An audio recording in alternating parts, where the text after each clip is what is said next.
Pro Football Hall of Famer since 92, Football Morning in America, NBCSports.com. Peter Ging now joining us live. I want to get to three topics this morning. All right, we talked about it yesterday on the show. There's not much of a market, I think, for Garoppolo or Baker. Baker's market, Seattle, in my opinion. I don't know what Garoppolo's market is. Let's eliminate Seattle because the Niners wouldn't trade him in division. What's Garoppolo's market? I argue there isn't one. I don't think there's a good market at all. I think the 49ers are best off doing one of two things. Trying to trade him for Sam Darnold straight up with Carolina, because I think Carolina would view that as an improvement, or hanging on to Jimmy until somebody gets hurt on August 28th. And, you know, in that time, Jimmy Garoppolo is going to be healthy, going to be able to throw the ball well. There's nothing wrong with the 49ers waiting. They shouldn't hand him to somebody. By the way, that's a brilliant deduction. Darnold is a backup to Trey Lance that similarly athletic, good size, hard workers, liked in locker rooms. We don't necessarily love, a little bit slow on the delivery. We don't love Trey Lance. Aesthetically, that's actually a brilliant idea. That maybe you just solved the market. Okay, Matt Ryan. Go ahead. Let me just say one thing, Colin. Colin, it could be that John Lynch and Kyle Shanahan looked Jimmy in the eye and said, "We promise we'll trade you," or words to that effect. And if they did, they might have to do something like that.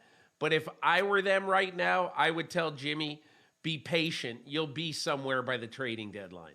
Matt Ryan's last year, this year in Atlanta, with only 2 Pro Bowlers, 1 a long snapper. His numbers are better than Brady's last year in New England when people thought Tom was washed, and close to Stafford's last year in Detroit. I know Matt's viewed as a declining player, but I think on this Colts roster, Peter, they feel like a playoff team to me. They do with Matt Ryan. I mean, I think they have a good chance to make the playoffs, but understand this. I know what you're saying about Matt Ryan, but his yards per attempt last year were his lowest in 8 years. And I do think that he needs to have good players around him and time to throw. Every quarterback does, but I think him particularly because he's basically a statue in the pocket.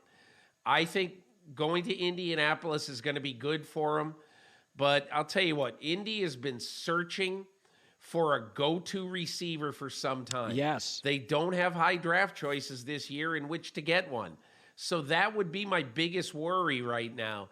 And like Pittman's got to emerge almost as like a big star for this to turn out to be a happy ending, in my opinion, for Matt Ryan. Talked to 2 executives this weekend that said with Davante Adams leaving, the Packers not only don't have a number 1 receiver, they don't have a 2, and you can argue their 3s would be 4s on some rosters like the Rams or the Bucs.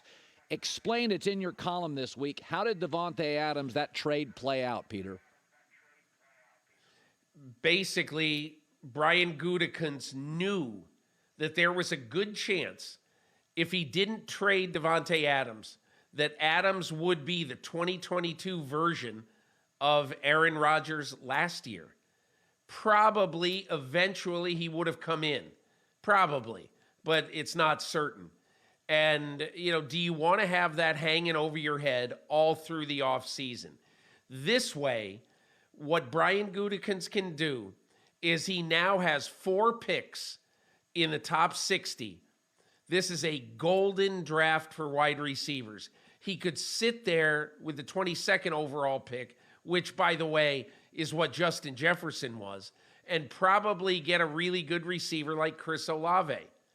He could take number 53, which, by the way, 8 years ago is what Davante Adams was, the 53rd overall pick, and he could trade that for a good, serviceable 2-year veteran receiver. A good veteran receiver right now, to stick in the lineup. And so I don't think what they have today is anything like what they're going to have, say 2 or 3 months from now.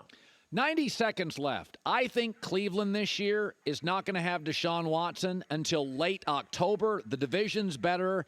Long term, it may work. I think it's a bit of a mess for the next year in Cleveland. Your thoughts? Unless Roger Goodell says, so I see the way that the Browns have structured this contract so that if I suspend Deshaun Watson for 6 weeks or 8 weeks, it's not even 1% of his total compensation for the year. That's not going to work.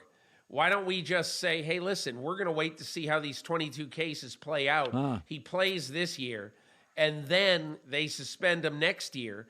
And Goodell would have to lean on them and basically say, don't you dare touch that contract, which is $46 million base salary next year. Make the suspension actually hurt. And Colin, this whole thing's a disgrace anyway. Yeah. Absolute total disgrace.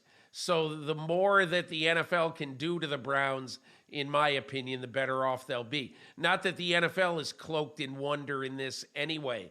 You know, Roger Goodell, first with Washington, now with this thing, they're just sitting idly by and letting these things happen to the league rather than stepping up and being proactive and doing something about them.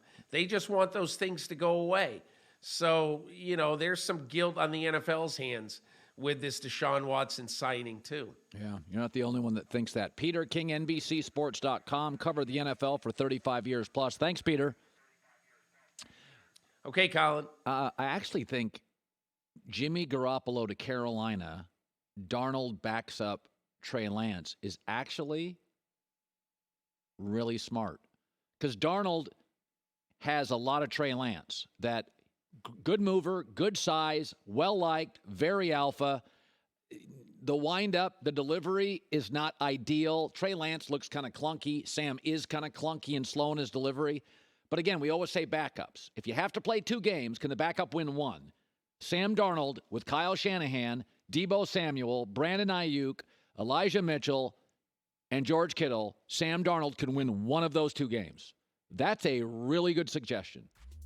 Way to go, Peter King. That makes a ton of sense. They're still not paying Trey Lance. Hi, everybody. Thanks for watching. Subscribe here to get the latest from the show.